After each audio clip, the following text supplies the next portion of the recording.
आज बिरला छात्रावास में राजनारायण जी की श्रद्धांजलि अर्पित की गई। कुछ लोग यहाँ पे हमारे साथ मौजूद हैं, अरविंद शुक्ला जी हैं और बाकी तमाम लोग हमारे साथ मौजूद हैं। सर, पहले तो राजनारायण जी को आज सुबह से मैं फॉलो कर रहा था। न तो अखिलेश यादव जी ने श्रद्धांजलि दी, न तो पीएम ने दी, न तो अमित शाह ने दी, किसी ने तो, मुझे तो नहीं लगता किसी बड़े नेता ने दी हो। देखिए, मैं व्यक्तियों पर टिप्पणी नहीं करना चाहूँगा, उनकी क्या परिस्थितियाँ रहीं। सबसे महत्वपूर्ण बात है कि जिस बिरला छात्रावास में मोती कोट बनारस के गांव में पैदा हुए राजनारायण का निर्माण महामना द्वारा स्थापित काशी हिंदू विश्वविद्यालय के बिरला छात्रावास में निर्माण हुआ।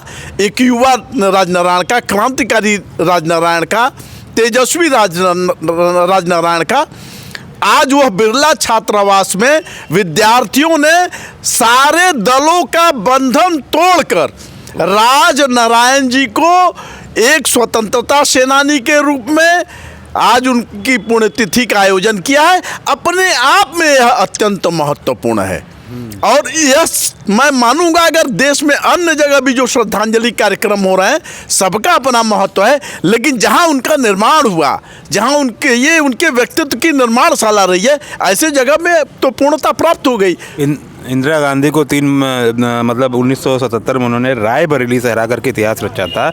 ऐसे व्यक्ति को क्या आपको नहीं लगता कि राजनेता भूलते जा रहे हैं अब के राजनेता? देखिए, राजनारायण जी को कोई राजनेता उनका नाम ले या न ले, राजनारायण जी जब भी भारतीय राजनीति, भारतीय स्वतंत्रता आंदोलन के इतिहास पर चर्चा की जाएगी तो इनके बिना वह इतिहास अधूरा रहेगा। और राजनारायण जो जनता के दिलों पर राज करने वाले व्यक्तित्व हैं। राजनेताओं की अपनी परिस्थितियां होती हैं, अपने ढंग होते हैं, अपने सोचने का नज़रिया होता है, दलीय पृष्ठभूमि होती है, उसकी बात मैं यहाँ नहीं करना चाहूँगा। कुछ उनके यादगार मोमेंट्स आपको जो पता हो? एक बात जो छूट गई थी यहाँ मैं कहना चाहूँगा, राजनारायण जी जीवन के अपने अंतिम दौर में जब वो मृत्यु से 2 वर्ष पहले वाराणसी जिला कचहरी पर एक प्रदर्शन में थे और उनके गांव के लोग एक महिला को लेके आए जो घूंघट काढ़े हुए महिला थी और उन्होंने पूछा कि आप इस महिला को पहचानिए, तो उन्होंने कहा कि घूंघट काढ़ी हुई कैसे पहचानूं, तो घूंघट हटाया उस महिला ने। राजनारायण जी उस महिला को पहचान नहीं पाए।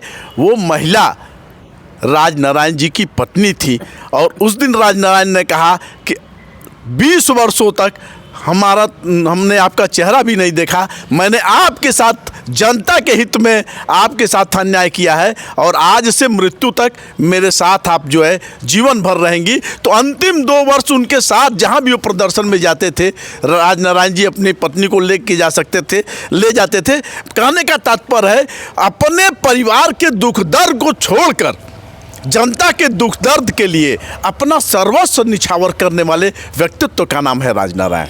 राजनारायण जैसा दूसरा नेता किसमें छवि देखते हैं अभी वर्तमान राजनीति में, उनकी जैसी छवि? भारतीय राजनीति की अभी जो गिरावट आई है उस स्थिति में हमको अभी कोई दूसरा राजनारायण दिख नहीं रहा। और यहाँ तक जिस काशी हिंदू विश्वविद्यालय इसी छात्रावास से राजनारायण जी का निर्माण हुआ महामना के बगिया से, मुझे लगता है कि आने वाले दिनों में अरविंद शुक्ला जी अभी तमाम जो है छात्रों का जो है वो कर रहे हैं, पुराने लोगों को नए लोगों को जोड़ करके। आने वाले दिनों में राजनारायण जी खुद जो है नए जो है, लेकिन अभी जो तत्कालिक जो राजनीति में इतनी गिरावट आई है, जो सत्ता के लिए ही सब लोग राजनीति कर रहे हैं, संघर्ष की राजनीति और निर्माण की राजनीति इस देश से खत्म हो चुकी है और सत्ता की राजनीति केवल चल रही है। निर्माण और संघर्ष की राजनीति करने वाला फिर इसी काशी हिंदू विश्वविद्यालय से कोई न कोई आएगा। और अभी वर्तमान में जो तमाम जो छात्र आज गोष्ठी हो रही है, अभिषेक जी हैं और तमाम जो हमारे साथी हैं, डॉक्टर अरविंद शुक्ला जी हैं, बड़े भाई डॉक्टर सूबेदार सिंह और बहादुर यादव जी, ये लोग तो उनके साथ रहे। हम लोग तो जो है उस दौर में 87 में इंटरमीडिएट में थे, जो है बनारस में पढ़ रहे थे। लेकिन जो संस्मरण है जो है हम लोगों को आज भी याद है कि राजनारायण जी जो है एक स्वतंत्रता सेनानी ही नहीं थे, वो इस देश के जो है दलित, वंचित, गरीब, किसान, नौजवान, मजदूर। और सबसे बड़ा कारण है कि देखिए उस आदमी को जो है कि जो स्वतंत्रता आंदोलन में जो संघर्ष अंग्रेजों को खिलाफ किया, आज जैसा कि अरविंद जी ने बोला अपने भाषण में, वो अगर हिंदुस्तान में भी जो गोरे अंग्रेज थे, काले अंग्रेज थे, काले अंग्रेजों के खिलाफ भी अनवरत लड़ते लड़ते अपना जो है ज़िंदगी उनकी ख़त्म हो गई। इसलिए राजनारायण कोई दूसरा पैदा नहीं हो सकता है।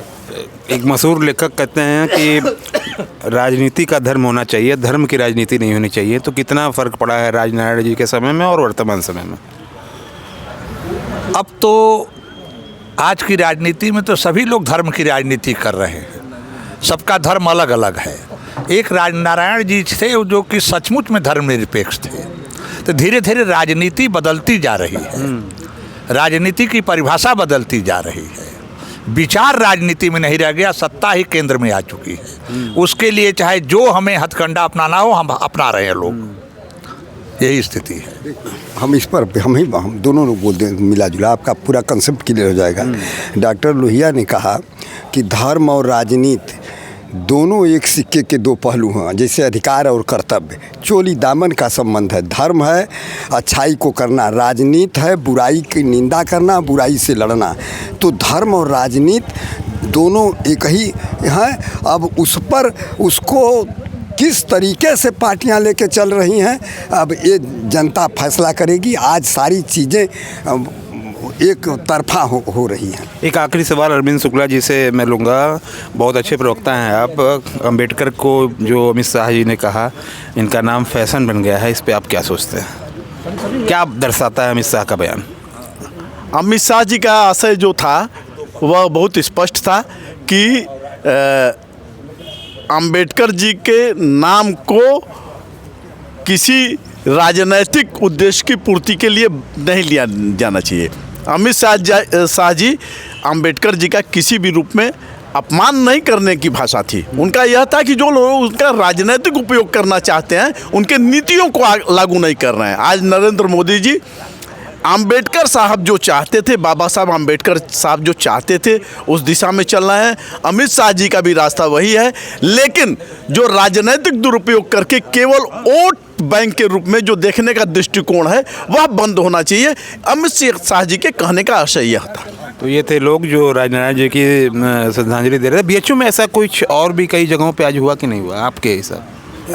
क्या कुलपति जी ने इतने बड़े अलुमनी थे राजनारायण जी यहाँ के? देखिए, जो मैं बड़ा दुर्भाग्य है कि इधर जो कुलपति नियुक्त हो रहे हैं, लगातार जिस तरह के कुलपति आ रहे हैं वो महामना द्वारा स्थापित परंपरा को और काशी हिंदू विश्वविद्यालय के इतिहास से न उनको जानकारी है, न उनका दृष्टिकोण व्यापक दृष्टिकोण है कि इन विषयों पे सोच सकें। आज बिरला छात्रावास के विद्यार्थियों ने राजनारायण जी पे इस जयंती का आयोजन करके न केवल अपनी श्रद्धांजलि अर्पित की है बल्कि एक परंपरा स्थापित की है कि देश में महापुरुषों के बारे में नौजवानों के बीच में विचार होना चाहिए, चर्चा होना चाहिए, तभी उनका व्यक्तित्व विकसित होगा। उनके जैसे बनने को वो सोच सकेंगे, उनके त्याग और बलिदान के रास्ते पे चलेंगे। हमारे शो में आया सर, बहुत बहुत धन्यवाद।